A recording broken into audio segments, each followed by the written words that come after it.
Magandang araw mga boss. Dito ako ngayon sa Pacific Residence sa may Cayetano Boulevard. Nagpa-rescue sa akin yung customer ko. Dahil nga sa DIY niya sa sasakyan niya na ang problema, manipis na yung brake pad at kailangan ng palitan. At nang makabili siya ng brake pad, syempre makapal yun.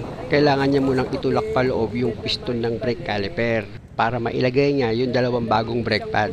Kaya lang nagkaroon siya ng problema dito sa piston. Yung isa na ipasok niya sa loob ng housing ng brake caliper, pero yung isa daw stock up. Kaya tinanggal niya yung brake caliper para matanggal niya yung stock up na piston. Natanggal niya naman yung stock up na piston. Tapos nilinis niya na yung loob ng brake caliper. Ang problema nung binuo niya na, matigas niya rin na ipasok yung piston dito sa brake caliper. Tapos yung dust cover napunit daw. Kaya sabi niya, nag-alangan na daw siyang ituloy pa yung trabaho. Kaya pinatawag niya na ako. Yun mga boss, nakita ko rin yung lugar. Ito yung video na ginawa ko noon mga boss na grabe yung tigas ng clutch pedal. Tapos sinisingil si customer ang 50,000 para ibaba yung transmission niya. Pero ako mga boss, napalambot ko yung clutch pedal niyan. 500 lang ginastos ni customer. Nag-comment naman yung mekanikong expert. Hindi rin tatagal yan. Bakit naman ito tumagal?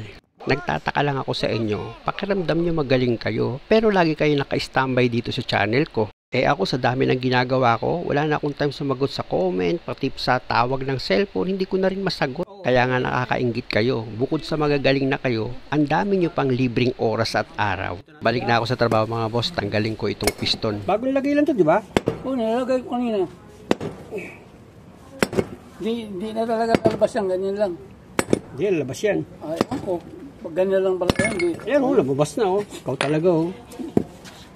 Ano mo lang Ako yun? natakot akong luklub kamay mo, baka basag yan eh. Hindi.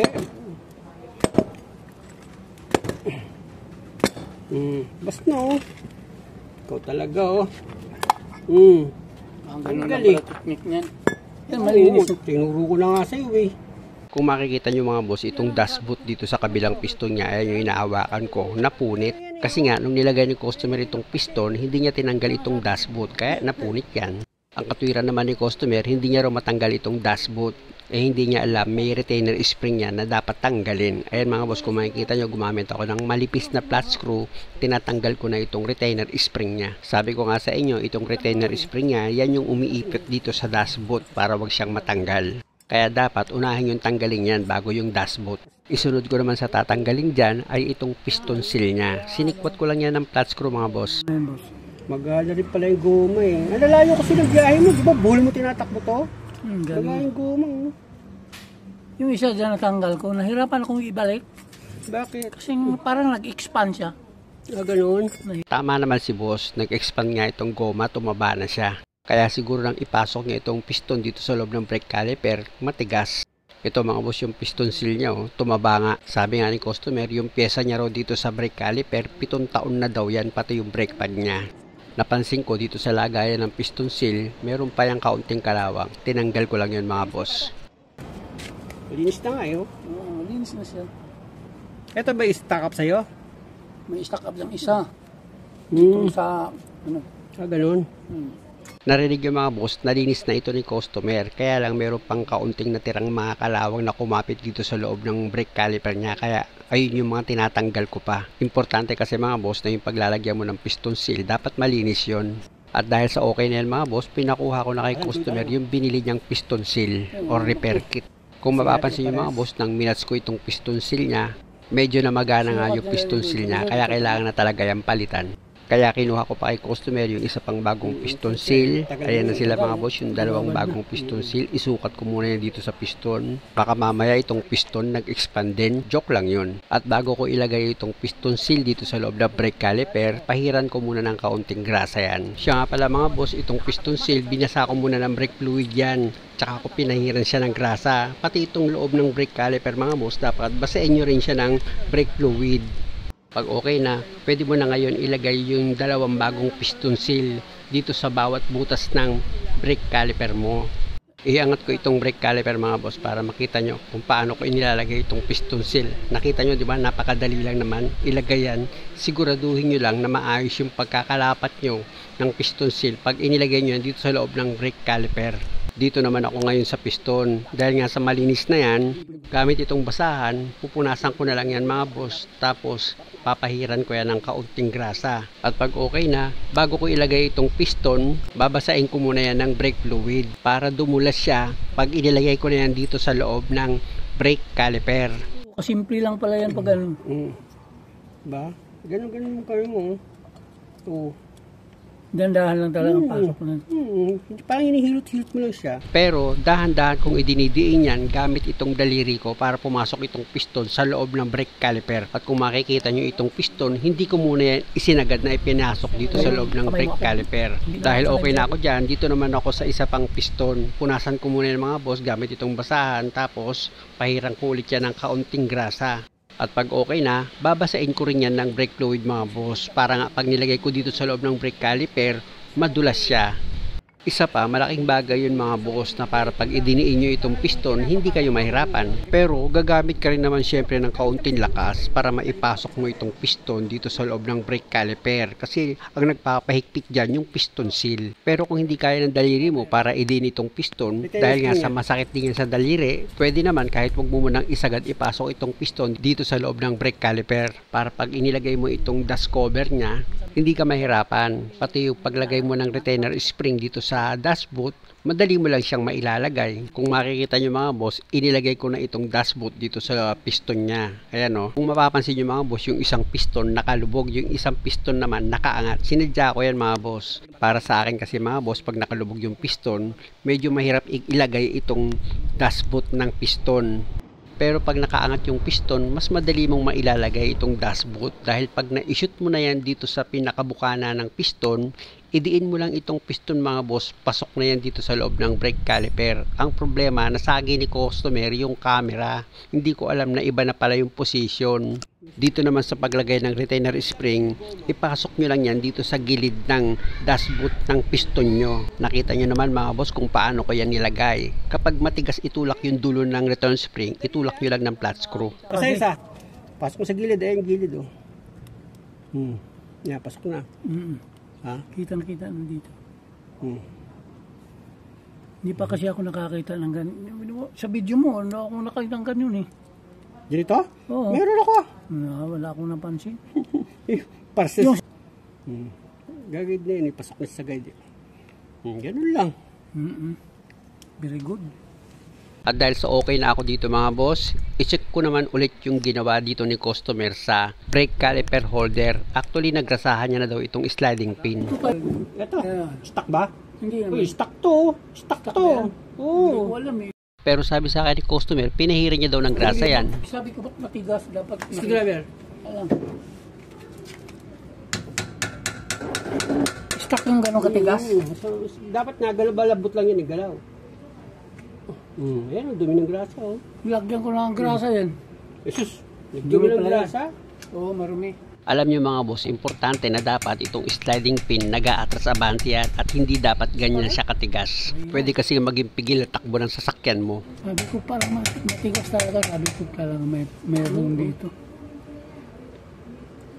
Sa bagay, totoo naman yung sinabi ni customer. Nalinis niya naman talaga itong sliding pin. Kaya lang yung loob nitong pinapasukan ng sliding pin, ayun ang may problema. Yung grasa na tumigas dito sa loob ng brake caliper holder, hindi niya natanggal. Kaya ang ginawa ko dyan mga boss, inisprayan ko lang yan ng penetrating oil. Tapos ilalagay ko itong sliding pin dito sa loob ng brake caliper holder.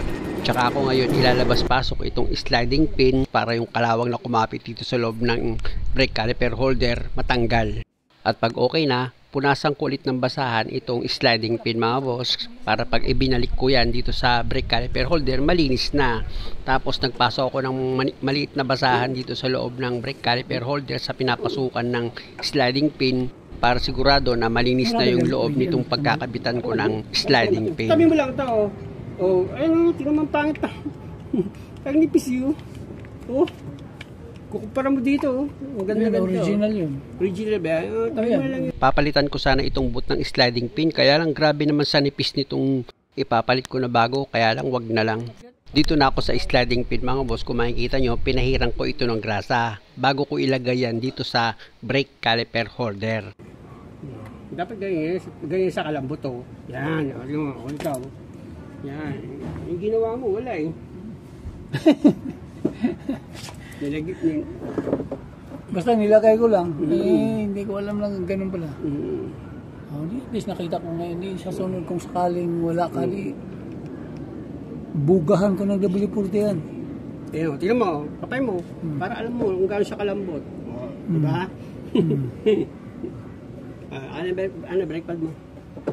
After ko mailagay yung sliding pin mga boss, dito naman ako sa paglagay ng brake pad clip niya. Sa paglagay niyan mga boss, meron naman niyang guide kaya hindi kayo maliligaw. At pag nailapat nyo na yan, dito naman ako sa brake pad. Ganon din naman itong brake pad mga boss, meron din niyang guide kapag inilagay nyo yan kaya hindi rin kayo mahihirapan. Ilapit ko itong camera mga boss para makita nyo kung paano ko ilalagay yung isa pang brake pad dito sa brake caliper holder. Yan tinuro ng daliri ko taas baba. Itatapat nyo yan dito sa guide ng brake caliper holder nyo. Pag naitapat nyo yan sa taas pati dun sa baba nya, tsaka nyo ngayon itulak na itong brake pad. O diba? Kabit na. Wala nang masyado pang mahabang pasakali mga boss, direct to the point. Ito mga boss, sinadya kong wag mo nang ipasok ng todo itong piston niya dito sa loob ng brake caliper. Pag inilagay mo yan dito sa brake caliper holder mo, hindi yan kakasya mga boss. Kasi yung brake pad mo bago, makapal pa siya. Kaya ang gawin mo, tanggalin mo muna yung isang bagong brake pad, tsaka mo ilagay muna yung 2 bolt dito sa brake caliper mo. Kaya ako ipinapakita ito mga boss para pag nagpalit kayo ng brake pad at hindi naman stack up itong piston mo, gumamit ka lang dyan ng flat screw. Ikalso mo yan dito sa rotor disc tsaka mo siya hilahin. Ang mangyayari niyan, itutulak ngayon ng brake pad mo yung piston para pumasok siya ng tuluyan dito sa loob ng brake caliper housing mo. Pero kung meron ka special tools at hindi ka naman nagmamadali, yun ang gamitin mo. At dahil sa pasok na yung piston niyan dito sa loob ng brake caliper housing, tanggalin mo na yung 2 bolt. Tsaka mo ngayon iangat na itong brake caliper mo at ilagay mo na ngayon itong isa pang bagong brake pad. Gaya ng sinabi ko, itapat mo lang itong brake pad dito sa guide niya, tsaka mo ngayon siya itulak. Tapos pwede mo na ulit ibalik itong brake caliper mo. Pag nailapat mo na ng maayos yan, pwede mo na ngayon ilagay itong 2 bolt dito sa brake caliper mo. Tsaka mo ngayon yung gamitan ng socket wrench para may final mo na yung higpit dito sa 2 bolt ng brake caliper mo. Tapos dito naman tayo ngayon sa brake hose. Punasan nyo muna yung brake hose, pati itong banjo bolt nya, tapos tanggalin nyo yung banjo bolt at ito namang brake hose, ilagay mo yan dito sa brake caliper, tsaka mo ngayon isunod sa ilagay yung banjo bolt nya, ipakapit mo yan sa thread nya at pag okay na, gamit ka ngayon ng socket wrench para i-final mo na yung higpit. Tapos pwede mo nang pa-start itong makina. Dahil nga sa magbi-bleed naman tayo. Bombay mo yung preno.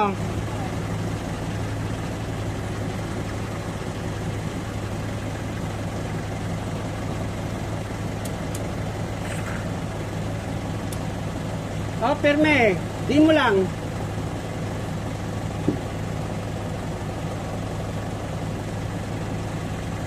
Bomba.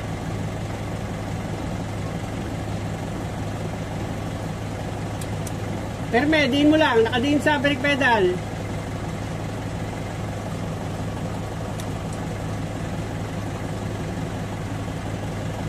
Okay na yan, buo na yung fluid eh. Buo na. Sige nga, babay mo yung preno. Bitaw, bitaw preno, bitaw sa brake pedal, bitaw.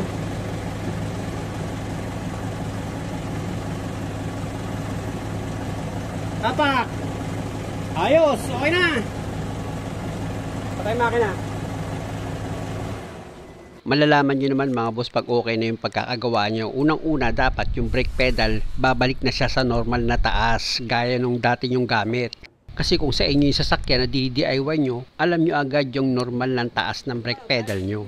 Pero kung ang naranasan mo naman, normal nga yung taas ng brake pedal mo, pero pag nasa biyahe ka na tapos umapa ka sa brake pedal mo, halimbawa, tapos kusa pa siyang dahan-dahan lumulubog, ang possible nun kung hindi nagbabawas ng brake fluid, kulang ka lang sa bleed. Kaya huwag kang kabahan kasi dati namang walang problema itong sasakyan mo. Ang gawin mo lang, i-bleed mo siya ulit. Pinalabas ko itong sasakyan, sa kabilang side naman yung gagawin ko. Sana lang mga boss nakakuha kayo ng idea at kung maaari, huwag nyo naman sanang kalimutang mag-subscribe sa channel ko. Maraming salamat!